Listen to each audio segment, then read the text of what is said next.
प्यारे बच्चों नमस्कार। स्वागत है आप सभी का आप सबके अपने YouTube channel DN study point में। तो बच्चों आज हम लोग फिर से उपस्थित हुए हैं और आज हम लोग 36 नंबर के ऐसे महत्वपूर्ण प्रश्नों को हल करेंगे जो आपके परीक्षा में आने के पूरे पूरे चांस हैं और यदि ये आपके परीक्षा में आते हैं तो पूरे के पूरे नंबर देके जाएंगे। तो आइए शुरू करते हैं। पहला जो हमारा प्रश्न है वो है आप लोग देख पा रहे होंगे वो है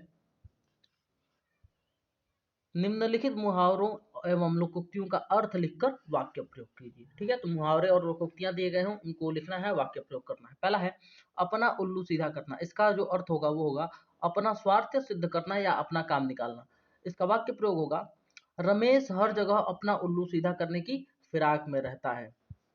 दूसरा है अंधे की लकड़ी होना। तो अंधे इसका अर्थ जो बनेगा वो होगा एकमात्र सहारा। अर्थ जो होगा अंधे की लकड़ी का वो होगा एकमात्र सहारा। और इसका वाक्य प्रयोग जो होगा वो होगा मोहन अपने माता पिता के लिए अंधे की लकड़ी के समान है। तो इस प्रकार से ये इसका वाक्य प्रयोग हो सकता है। आप लोग चाहे तो नोट भी कर सकते हैं क्योंकि परीक्षा में आने के इसके पूरे पूरे चांस हैं। अगला है गरीबी में आटा गीला। इसका अर्थ बनेगा विपत्ति में और विपत्ति आना। गरीबी में आटा गीला होने का मतलब क्या है? विपत्ति में और विपत्ति आना। वाक्य प्रयोग होगा मजदूर का छप्पर गिर जाना गरीबी में आटा गीला होने जैसा है। ठीक है, तो ये इसका वाक्य प्रयोग होगा, ये आप लोग ध्यान में रखेंगे। अगला जो होगा वो होगा आंख का अंधा। इसका अर्थ होगा आंख का अंधा नाम नयन सुख। ये मुहावरा है और इसका अर्थ जो होगा वो होगा किसी व्यक्ति का नाम उसके गुणों के विपरीत होना। किसी व्यक्ति का क्या? किसी व्यक्ति का नाम उसके गुणों के विपरीत होना क्या है? आंख का अंधा नाम नयन सुख, इसके लिए प्रयोग किया जाता है। और इसका जब वाक्य प्रयोग करते हैं तो वो इस प्रकार से करते हैं नाम है माधुरी आवाज कौवे जैसी जैसे आंख का अंधा नाम नयन सुख। ठीक है, इस प्रकार से इसका वाक्य प्रयोग कर सकते हैं आप चाहें तो। अगला पांचवा जो है वो है ईद का चांद होना। ईद का चांद होने का क्या मतलब है? बहुत दिनों बाद दिखाई देना। वाक्य प्रयोग जो इसका बनेगा वो बनेगा मोहन की जब से नौकरी लगी है वह ईद का चांद हो गया है। क्या हो गया है? मोहन ईद का चांद हो गया है। इस प्रकार से इसका वाक्य प्रयोग होगा। अगला है एक पंथ दो काज। क्या है? एक पंथ दो काज। इसका अर्थ होगा एक कार्य करते समय दूसरा कार्य हो जाना। इसको एक पंथ दो काज बोलेंगे। जब वाक्य प्रयोग करेंगे तो क्या बोलेंगे?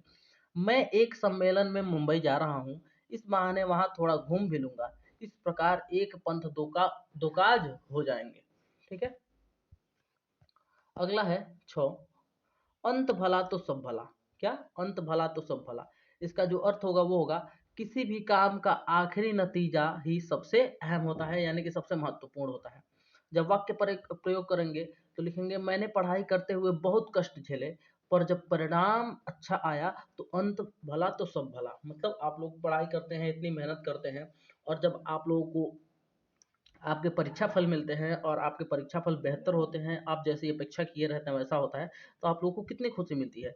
तो कितना हो कठिनताई का सामना करना पड़ा हो, कितना हो झेलना पड़ा हो, लेकिन जब अंत में परिणाम अच्छे आते हैं तो मन प्रसन्न हो जाता है। अगला जो है वो है अक्ल बड़ी या भैंस। ठीक है, तो आइए इसका अर्थ देखते हैं और वाक्य प्रयोग समझते हैं। जो इसका अर्थ होगा वो होगा शारीरिक शक्ति से बौद्धिक शक्ति अधिक महत्वपूर्ण होती है। यानी कि यदि आप बहुत अधिक बलवान हैं और बहुत अधिक गुणवान हैं तो सोने पे सुहागा है, लेकिन यदि बल के बजाय आपके पास केवल बुद्धि है तो ये समझिए कि बल वाले आदमी से आप अच्छे हैं, ऐसा इसका मतलब है। तो जब इसका वाक्य प्रयोग करेंगे तब वो होगा अ, तुम्हारे इस काम को देखकर अक्ल बड़ी या भैंस वाली कहावत याद आ गई। ऐसा आप लिख सकते हैं परीक्षा में और आपको पूरे के पूरे नंबर मिलेंगे। अगला जो होगा वो होगा कोयले की दलाली में हाथ काले। अर्थ होगा बुरे काम में पड़ने का नतीजा बदनामी। यानी कि बुरा काम करेंगे तो बदनामी तो होगी ही। वाक्य प्रयोग होगा गलत काम वाली हमारी अवनति का ही कारण बनता है। गलत काम हमारी अवनति का ही कारण बनता है, जैसे कोयले की दलाली में हाथ काले। यानी कि अवनति का मतलब होता है अवनति या उन्नति। उन्नति का विलोम शब्द है अवनति। मतलब यदि आपका नुकसान होने लगा तो उसको अवनति बोलते हैं। तो जब दलाली वाला काम करेगा आदमी, गलत काम करता है तो उसकी अवनति वहीं पे शुरू हो जाती है। अगला जो है लास्ट वो है घर का भेदी लंका ढाए। क्या है? घर का भेदी लंका ढाए। तो ये होगा आपसी फूट से हानि होना। रमेश में ने अपने घर के राज खोले और उसके घर चोरी हो गई, इसे कहते हैं घर का भेदी लंका ढाए। यानी कि रमेश ने जाके अपने घर का हाल किसी और को बताया और पता चला अगले दिन उसके घर पे वही चोरी कर ले गया। तो ये हो गया वाक्य प्रयोग, और आप लोग मुहावरा देख पा रहे होंगे। अगला जो है प्रश्न वो महत्वपूर्ण है। अगला है निम्नलिखित शब्दों के पर्यायवाची लिखिए। तो 10 महत्वपूर्ण शब्द लेके आए गए हैं, इन्हीं शब्दों से आपके परीक्षा में पर्यायवाची पूछेगा। तो पहला है कमल। कमल का जो पर्यायवाची होता है वो होता है राजीव, नीरज, सरोज, जलज, नलिन। अमृत का जो पर्यायवाची होता है वो होता है पीयूष, सुधा, सो सोमरस, अमेय, सुरभोग। राजा का जो होगा वो होगा नृप, नरेंद्र, नृपति, भूपति, भूपग, भूपति, महीप, शासक। सूर्य का होगा आदित्य, सविता, पग, पूषा, विष्णु, इंद्र, अर्क, भानु, रवि, मार्तंड। ये सूर्य का पर्यायवाची शब्द होगा। आगे है नदी। नदी का जो पर्यायवाची होगा वो होगा सरिता,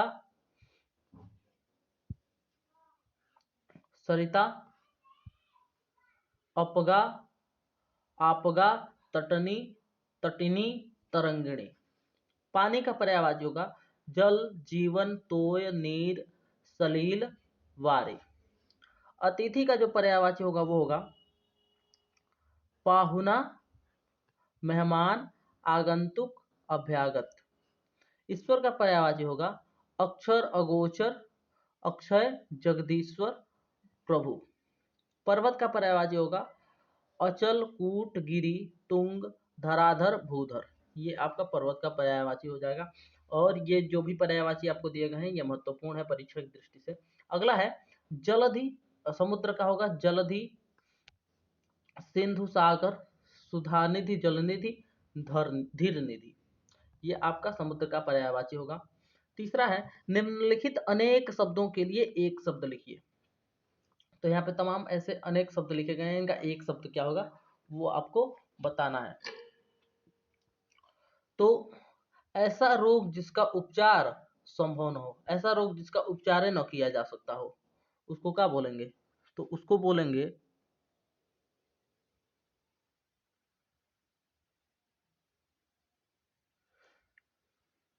बोलेंगे असाध्य। असाध्य बोलेंगे। जहां जाया न जा सके अगम्य। ऐसा जगह जहां पे जाया ही न जा सके उसको क्या बोलेंगे? अगम्य बोलेंगे।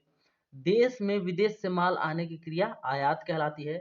ईश्वर में विश्वास रखने वाला आस्तिक होता है। जिसका पति मर गया हो विधवा कहलाती है। जिसके माता पिता न हो अनाथ बोलते हैं उसको। और जो कानून के विरुद्ध हो, मतलब कानून से हट के काम करे, उसको अवैध बोलते हैं। गुण दोषों की विवेचना करने वाला जो होता है उसको आलोचक कहते हैं। नगर में रहने वाला नागरिक होता है और विज्ञान को जानने वाला वैज्ञानिक होता है। ये एक एक शब्द थे, ये भी महत्वपूर्ण थे। आगे है काव्य सौंदर्य के तत्व। जो काव्य सौंदर्य के तत्व हैं उनको देखते हैं। तो यहाँ पे लिखा गया है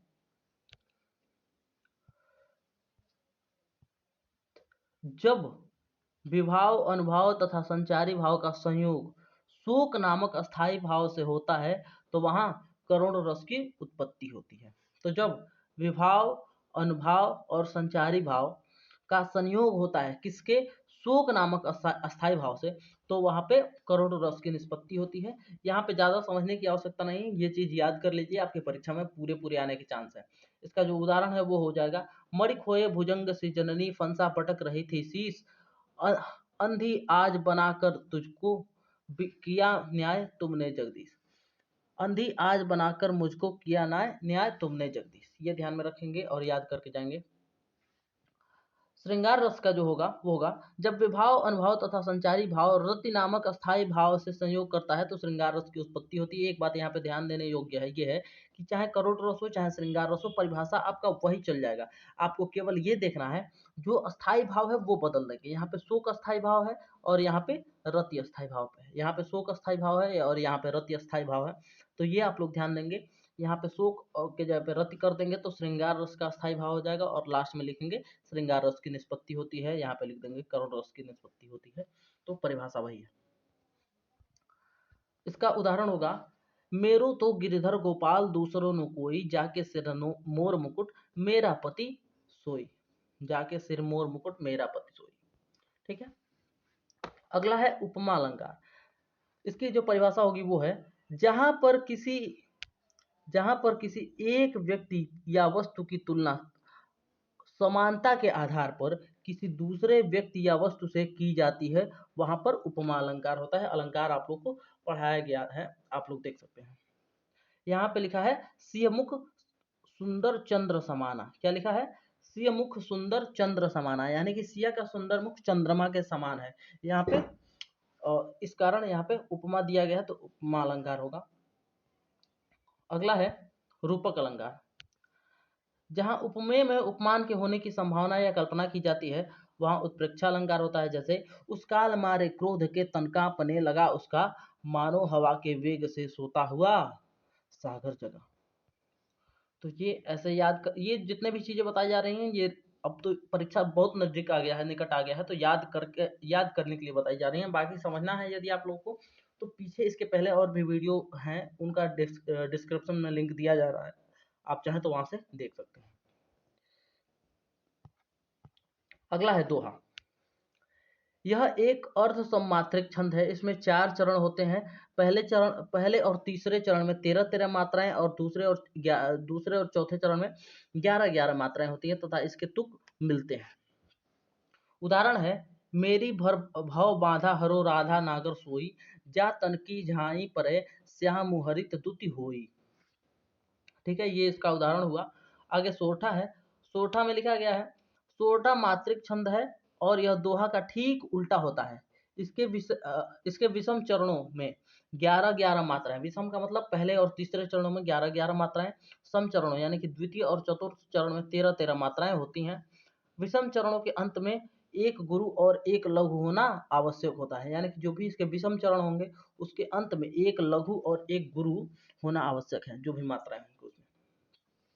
तो इसका उदाहरण हो सकता है जो सुमिरत सिद्धि होय गणनायक करिबर बदन।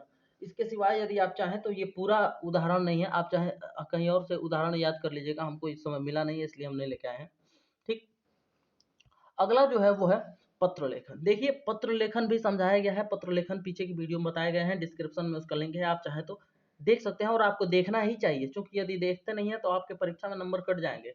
तो पत्र लेखन, बैंक के शाखा प्रबंधक को ऋण प्राप्ति हेतु आवेदन पत्र, किसी विद्यालय के प्रबंधक के नाम लिपिक पद हेतु आवेदन पत्र, यानी कि टाइपराइटर हेतु आप आवेदन पत्र लिखेंगे।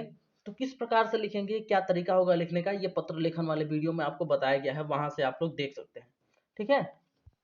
अगला जो है वो निबंध है। निबंध लेखन, राष्ट्रीय एकता वर्तमान समय की अनिवार्य आवश्यकता, ये विषय है, इस पे निबंध लिखना है। अगला है